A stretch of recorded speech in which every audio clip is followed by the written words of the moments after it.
मैं doctor Bindu Chaturvedi, associate professor GPEM department, government arts girls college Kota, आपको GPM for fashion aspirants channel के माध्यम से फैशन की जानकारी दे रही हूँ। ये BA BCom BSc part second GPEM का पेपर फर्स्ट है। पेपर इसका नाम है pattern making and dress designing. इसमें आप फैशन, उसकी परिभाषा, उसके यूज़ होने वाली टर्म्स, स्रोत और कौन से तत्व हैं जो फैशन को इन्फ्लुएंस करते हैं, उसके बारे में जानकारी लेंगे। पॉइंट 2 है फैशन साइकिल एंड फोरकास्टिंग, फिर है फैशन थियरी और अंत में रेडीमेड गारमेंट, उनके इम्पोर्टेंस क्या है, स्कोप, क्वालिटी प्रॉब्लम और रेडीमेड गारमेंट की विस्तार से जानकारी लेंगे। आज हम फैशन को समझेंगे। फैशन, इसकी डेफिनेशन क्या है। फैशन एक इंग्लिश का शब्द है, तो इंग्लिश शब्दकोश में इसका अर्थ देखें, a style that is popular at a particular time, specially in clothes, hair makeup etcetera. यह कैम्ब्रिज शब्दकोश में से दी गई परिभाषा है। इसके अनुसार किसी समय विशेष पर दिनचर्या से संबंधित कोई स्टाइल प्रचलित हो, उसे फैशन कहते हैं। जैसे कोई बाल लंबे रखे तो फैशन, कोई छोटे करा ले तो फैशन, कोई बाल कटवा कर गंजा हो जाए तो वह फैशन है। और ठीक इसी तरह कपड़ों में फैशन होता है। भेड़ चाल इसका महत्वपूर्ण घटक अथवा कारक है। कोई भी हो, बस लोगों को भी भा जाना चाहिए, बस वही फैशन बन जाता है। तो फैशन की सरल परिभाषा तो यही है कि कोई भी चीज़ जो लोगों को पसंद आ जाए और उसका अनुसरण करने लगे। फैशन को फैशन में लाने के लिए भी कलेजा चाहिए। आप और हम कुछ नया करना चाहें तो लोग हम पर हंसेंगे, लेकिन कोई फिल्मी स्टार कोई अजीब सी चीज़ कर ले तो फैशन बन जाती है। जैसे जब से बड़े लोगों ने ये कपड़ों में जीन्स, आपने बड़े बड़े छेद देखे होंगे, फट जाती है, उसको वेयर आउट किया हुआ होता है और वो एक फ़ैशन बन गया है। जब से बड़े लोग इसको पहनने लगे हैं, उन्होंने अपनाया है, लोग मानसिक भिखारी जैसा लुक बनाने पर तुले हुए हैं। तो फैशन है भाई, क्या करोगे, अनुसरण करोगे। आलोचना से परे फैशन किसी परिधान का सर्वप्रिय भी बना सकता है और किसी परिधान को लोगों की चॉइस की परिधि से बाहर भी कर सकती है। जैसे साड़ी भारतीय वस्त्रों का पारंपरिक परिधान है और ये फैशन भी है।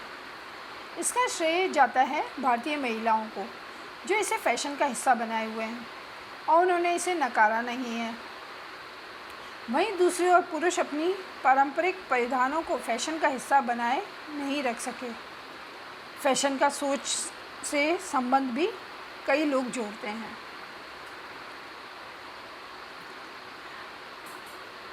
अब मैं फैशन की उत्पत्ति के बारे में आपको समझाना चाहूँगी।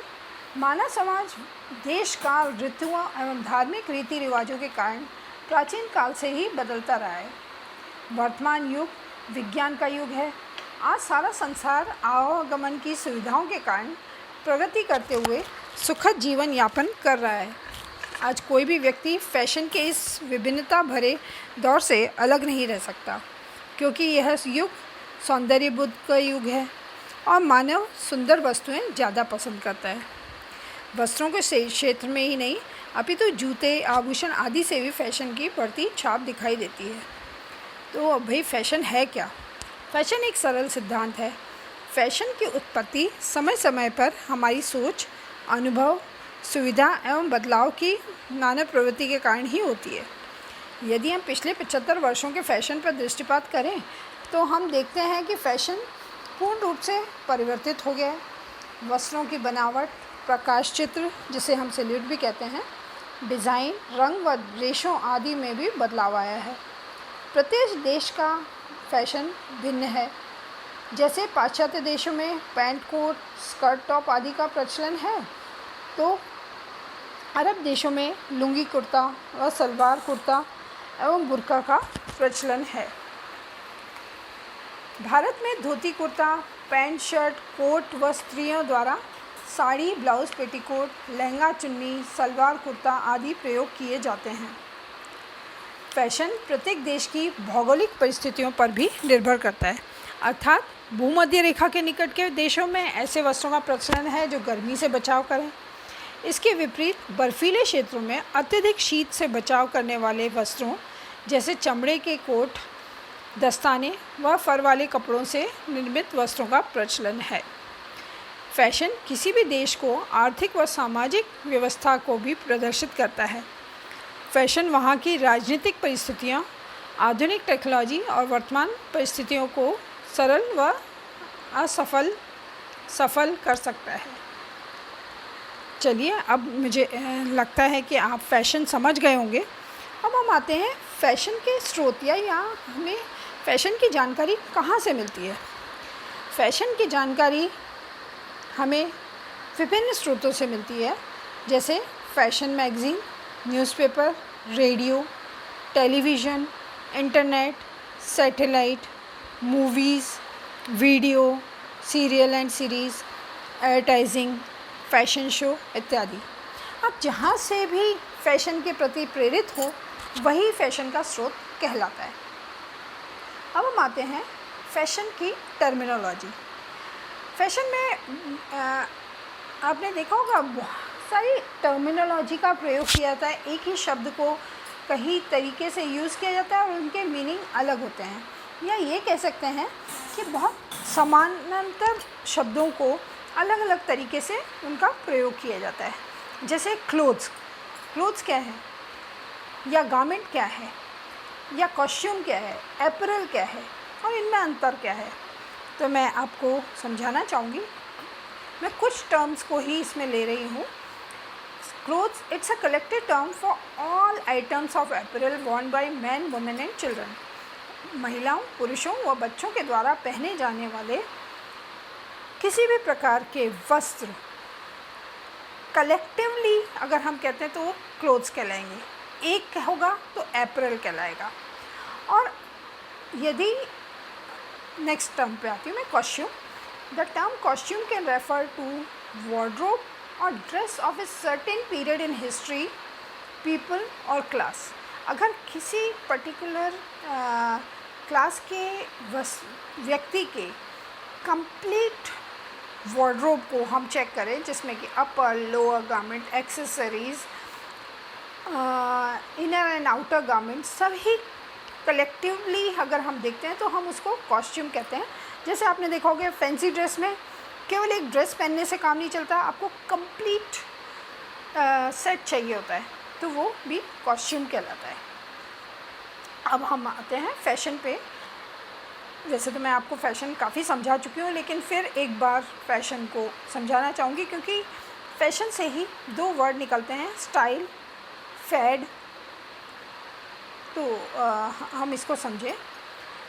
Fashion, it can be termed as a style और a particular look which is reflection of social, economical, political and environmental climatic forces of any given time period. एक किसी समय पर फैशन में होने वाले बदलाव या उससे होने वाले रिफ्लेक्शन जो कि सोशल, इकोनॉमिकल, पॉलिटिकल और एनवायरमेंटल फोर्सेस के कारण हो, उसे हम फैशन कहते हैं। Fashion changes in the western world is generally considered to have began in the Middle Ages and although is visible in many different kind of material good, it is particularly used in apparel. Next आता है style. Style एक is any particular characteristic or look in apparel or accessories. Elements that define a style include line, silhouette and details. एक apparel जिसके अंदर कोई खासियत हो, particular खासियत हो। देखिए, सूट आप हमेशा से पहनते आ रहे हैं या कुर्ता आप हमेशा से पहनते आ रहे हैं, लेकिन कुर्ते में भी आपने देखा होगा हमेशा स्टाइल चेंज होता रहता है। तो उसमें एक पर्टिकुलर कोई खासियत हो जिसमें कि कोई एलिमेंट ऑफ डिज़ाइन हो, लाइन हो, सिल्यूट है, या कोई पर्टिकुलर डिटेल हो जिसमें चेंज आता है फैशन के अनुसार, उसे हम स्टाइल कहते हैं। Designer interpret fashion ideas into new style as they offer them to public. जब हम पब्लिक को ऑफ़र करते हैं तो डिज़ाइनर एक इसमें कोई ना कोई नया स्टेटमेंट या स्टाइल डाल देता है, क्योंकि हम पुराने से तो बोर हो चुके हैं, इसलिए हमें नया चाहिए। The manufacturers assign a style number to each new design which is use to identify it throughout the production, marketing and retailing. वो इसको एक स्टाइल नंबर देता है जो उसको आइडेंटिफाई करती है बाकी सब स्टाइल से। अब आते हैं सिल्यूट। सिल्यूट होता है क्या है? ये सिल्यूट इज़ कंटूर और outline as shown in a solid black background और white background, formerly a term widely used to indicate trend in length and general outline of garment for the coming season। इसके बारे में आप इसका diagram और इसकी विस्तृत जानकारी नोट्स में तथा फाइल में, आपकी प्रैक्टिकल फाइल में भी मिलेगी। सिल्यूट एक वस्त्र की आउटलाइन होती है। यदि हम सॉलिड ब्लैक बैकग्राउंड पे के सामने खड़े हो और आपने ड्रेस पहनी है, सामने से वाइट लाइट फेंकी जाए तो पीछे जो परछाई आती है उसका जो लुक है वो उसके सिल्यूट कहलाती है, इसलिए इसको छायाचित्र भी कहते हैं। फिर आते हैं हम फैशन ट्रेंड पे।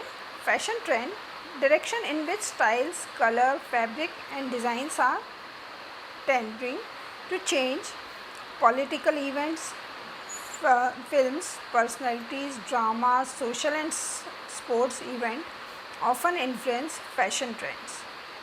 फैशन ट्रेंड आपको मालूम है समय से बदलता रहता है कि अभी कौन सा ट्रेंड चल रहा है। इसमें स्टाइल चेंज हो सकती है, colour, fabric, design, political event के साथ साथ फिल्म, पर्सनालिटी, ड्रामा, जिससे भी आप इंस्पायर्ड हुए हैं उसके अकॉर्डिंग फैशन में बदलाव आ सकता है और उसे ट्रेंड कहलाता है। तो अब आता है कि टाइप ऑफ फैशन। फैशन के कितने प्रकार होते हैं? फैशन 3 प्रकार से हम कहलाते हैं। यहाँ मैं 2 प्रकार को ही विस्तार से समझाऊंगी आपको। पहला है क्लासिक। इसमें apparel made in a style that continues to be fashionable over a long period of time, that may return as high fashion at regular interval. When revived, classic fashions retain the basic line of the original style, but are sometimes altered in minor details। Classic एक वो fashion कहलाता है जो हमेशा fashion में रहे, लंबे समय तक, सदियों तक। जैसे आपने देखा, हम शादी के लिए हमेशा लहंगा चुन्नी का प्रयोग करते हैं और ज़्यादातर कलर भी हम मरून, पिंक, वार्म कलर्स का ही प्रयोग करते हैं। That is classic. क्योंकि ये हमेशा फैशन में रहता है, इसकी ओरिजिनल स्टाइल जो है वो सेम रहती है और इसमें वेरिएशन होता रहता है, तो दैट इज़ कॉल्ड क्लासिक। अब आता है फैड। फैड हमेशा short live fashion that becomes suddenly extremely popular, remains for a short period of time and fades quickly. ये वो फैशन कहलाता है जो बहुत छोटे समय के लिए होता है, आता है, बहुत पॉपुलर हो जाता है और फिर एकदम से गायब हो जाता है। जैसे फैड्स इन इंडिया, कुछ मैं आपको एग्जांपल भी देना चाहूँगी। India's traditional 6 yard wonder is igniting imagination anew। The sari say fashion designer can be worn over a pair of jeans or jazzed up with sexy slim belt और a trendy look। जैसे कि आपने देखा होगा अभी थोड़े दिन पहले का जो फैशन था कि जीन्स के ऊपर साड़ी को ड्रेप किया, बीच में बेल्ट लगाई, आया और चला गया। लोगों ने पसंद किया, कुछ फंक्शंस में पहना और उसके बाद में उसको ड्रॉप कर दिया। तो इस प्रकार के जो फैशन होते हैं इनको फैड कहते हैं। अब आते हैं कंटूर क्या होता है, काउचर क्या होता है। Couture is art of dress making. Then haute couture क्या है? Is the fashion created by the art of dress making. High fashion is apparel or advanced design available from innovative designer or firms, it is usually more expensive and is a trend setting fashion. Ready to wear क्या होता है? Apparel that is designed, marketed and sold in standard sizes and is mass produced. इसके बारे में हम विस्तार से बाद में भी पढ़ेंगे। बुटीक, जैसा कि नाम बोलता है boutique, small shop selling a variety of merchandise including dresses, jewellery, accessories, antiques और ऑब्जेक्ट, डी आर्ट एक्सेट्रा। यहीं पे मैं इसको विराम देती हूँ। इसके विस्तार से हम और भी पढ़ेंगे। आपको कोई किसी भी प्रकार की समस्या है तो आप पूछ सकते हैं। इसके नोट्स मैं आपको PDF फाइल में दूँगी। धन्यवाद।